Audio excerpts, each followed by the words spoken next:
तो चलिए आज हम लोग बहुत इंपॉर्टेंट टॉपिक पढ़ते हैं। आप लोग अक्सर पूछते रहते हैं कि मैम सी को कब हम लोग कहाँ पढ़ेंगे, कब सा? हाँ, अक्सर कंफ्यूजन होता रहता है कि सी को कब कहाँ पढ़ा जाए और कब सा पढ़ा जाए, है ना। तो जैसा कि आप लोग जानते हैं, अभी आप लोगों को बताया था जी का जब उच्चारण करवा रहे थे, तो बताइए टोटल अल्फाबेट कितने होते हैं? 26 होते हैं। तो इसमें से कुछ वॉवेल होंगे और कुछ कॉन्सोनेंट होंगे। वॉवेल कितने होते हैं? 5। कौन कौन से जल्दी बताते जाइए। A E I O U।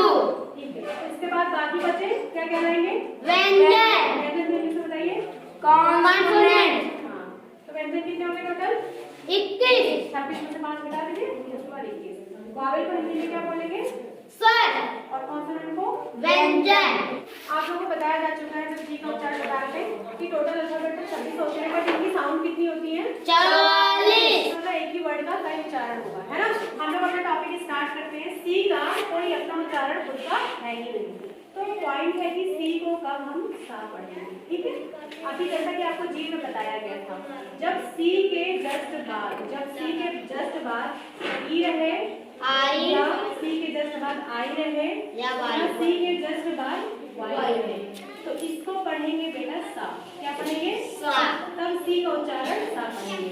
कहने का मतलब सी के जस्ट बाद क्या क्या रहे? ई रहे, आई रहे और वाई रहे, तब सी का उच्चारण हम सा पढ़ेंगे, ठीक है।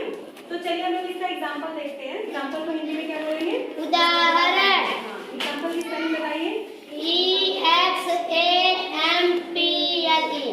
आप ही लोगों से पढ़वाइए, ठीक है।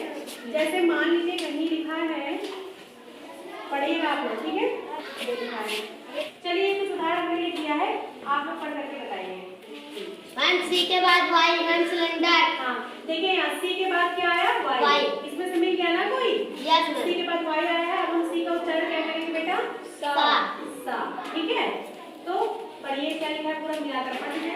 सिलेंडर। ये क्या लिखा है? सेंटर। ये क्या लिखा है? 1 सेंटर में केन। हाँ, सेंटर मींस केन। ये क्या लिखा है? साइकिल।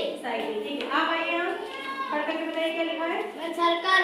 मींस होता क्या है? वृत्त। ये क्या लिखा बेटा? फेस। चेहरा। चेहरा। ये क्या है? सिटी। मींस शहर। ये क्या है? सर्टेन। मींस निश्चित। ये क्या लिखा है? रिसीव। मींस प्राप्त किया। अब देखिए सब जगह देखिए हमने सी का उच्चारण क्या किया? सा किया। क्यों? क्योंकि यहाँ देखिए सी के जस्ट बाद क्या मिल गया? यहाँ से वाई मिल गया, तो सी का उच्चारण में सा कर दिया। यहाँ सी के जस्ट बाद ई मिल गया, तो सी का उच्चारण सा कर दिया। यहाँ भी सी के जस्ट बाद क्या मिल गया? वाई, तो सा उच्चारण करेंगे। यहाँ सी के जस्ट बाद आई मिल गया। कोई जरूरी नहीं कि सी से ही स्टार्ट हो, बीच में भी अगर कहीं सी आ रहा है उसके बाद ये मिल रहा है तो सा ही बोलेंगे। जैसे यहाँ पे सी को फेक पढ़ना चाहिए था, पढ़ सकते थे, लेकिन हमने सी को सा क्यों पढ़ा? क्योंकि सी के जस्ट बाद ई लिखा है, तो ये क्या हो गया? इसका उच्चारण सा, ठीक है। सी के जस्ट बाद आई आ रहा है, इसलिए इसको सिटी पढ़ेंगे। सी के जस्ट बाद ई आ रहा है, इसमें सा उच्चारण हो गया सर्टेन, ठीक है। अब यहाँ देखिए सी के जस्ट बाद ई है, सी के जस्ट बाद ई है, तो इसको हम सा ही पढ़ेंगे, तो रिसीव हो गया। समझ में आ गया? चलिए अब देखिए सी के जस्ट बाद अगर ये जो लिखा है ना ई आई वाई, इसके अलावा कोई भी कॉन्सोनेंट या कोई भी वोवेल आए तो सी का उच्चारण हम का पढ़ेंगे। समझ में आया? Yes. अगर सी के बाद ई आई वाई को छोड़कर कोई भी कॉन्सोनेंट या कोई भी वोवेल आए तो उसका उच्चारण हम का पढ़ेंगे। एग्जाम्पल देखिए, जैसे कहीं लिखा है, ये लिखा है, ठीक है, मैं पढ़कर नहीं बताऊंगी क्या लिखा है, ठीक है। और पर लिखा है, देखिए हमने कुछ यहाँ एग्जाम्पल लिख दिया, आप लोग पढ़ करके बताइए। आइए मैम क्रिकेट। अच्छा ठीक है, हमने क्रिकेट क्यों नहीं कहा? क्रिकेट क्यों कहा? मैम क्योंकि मैम ना ई है, मैम ना आई है, मैम वाई है। हाँ, देखिए सी के जस्ट बाद क्या यहाँ ई है? क्या यहाँ आई है? क्या यहाँ वाई है? नहीं।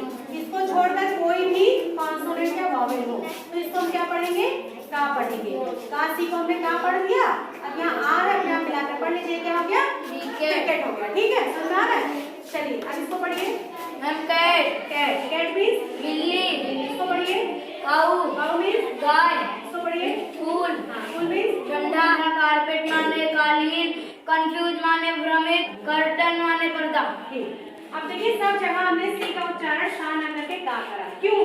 क्योंकि कहीं पर भी सी के जस्ट बाद हमको ई आई वाई नहीं मिला। देख लीजिए कहीं पर भी नहीं मिला। लेकिन बेटा हर जगह ये फोनिक रूल अप्लाई नहीं होता है, कुछ इसके एक्सेप्शंस भी हैं। अब आप लोग सोचेंगे एक्सेप्शन माने अपवाद, आप लोग सोचेंगे अपवाद क्या होता है। अपवाद का मतलब ये कि जैसे सी के बाद अगर ई आए या वाई आए या आई आए तो इसको हम सा नहीं पढ़ेंगे, ठीक है। कभी कभी का ही पढ़ा जाता है, समझ में आ रहा है। या कभी कभी सी के बाद इन सब के अलावा कोई आए तो उसको का ना पढ़ के सा पढ़ा जाएगा। ये होता है अपवाद, मतलब ये रूल अप्लाई नहीं हो रहा है। अब इसके अपवाद कौन कौन से हैं देखिए। एक स्पेलिंग है SOCCER और दूसरी स्पेलिंग है MUSCLE। चलिए इसको पढ़िए एक मिनट तो। साकर, ये मसल, ठीक है, सॉकर एंड मसल। लेकिन ये देखिए यहाँ सी के जस्ट बाद क्या है बेटा, ई। तो सी के जस्ट बाद अगर ई आए तो इसको हम क्या पढ़ेंगे, सा। लेकिन यहाँ हम क्या पढ़ रहे हैं, का। यहाँ क्या पढ़ रहे हैं, का। मतलब यहाँ सी के जस्ट बाद ई आ रहा है लेकिन इसको हम सा ना करके का पढ़ रहे हैं। इसका मतलब क्या ये रूल अप्लाई हो रहा है, नहीं।